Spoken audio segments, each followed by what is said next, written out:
Maharashtra crime खबर ताजी विश्वासाची।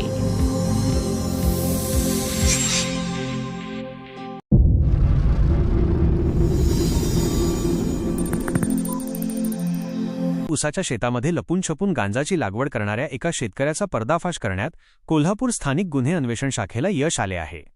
हातकणंगले तालुक्यातील मनपाडळे शिंदेवस्ती येथे ही कारवाई करण्यात आली असून पोलिसांनी 7 किलो 600 ग्रॅम गांजासह संतोष सर्जेराव शिंदे याला अटक केली आहे। मनपाडळे येथील शिंदेवस्तीत राहणारा संतोष शिंदे याने आपल्या ऊसाच्या शेतामध्ये आंतरपीक म्हणून गांजाची रोपे लावली होती। ऊसाची उंची वाढल्यामुळे ही रोपे सहजासहजी नजरेस पडत नव्हती।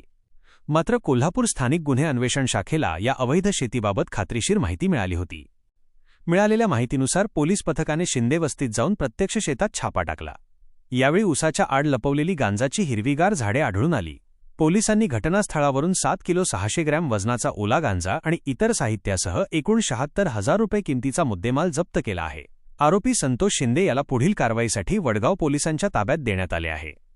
ही कारवाई पोलीस अधीक्षक योगेशकुमार गुप्ता यांच्या मार्गदर्शनाखाली पोलीस निरीक्षक सुशांत चव्हाण, सहाय्यक पोलीस निरीक्षक सागर वाघ, पोलीस उपनिरीक्षक शेष मोरे, पोलीस अंमलदार संदीप पाटील, वसंत पिंगळे, शिवानंद मठपती, अशोक पवार, अरविंद पाटील, महेश आंबी, संजय हुंबे, राजू कोरे आणि अरुण धनगर या पथकाने केली।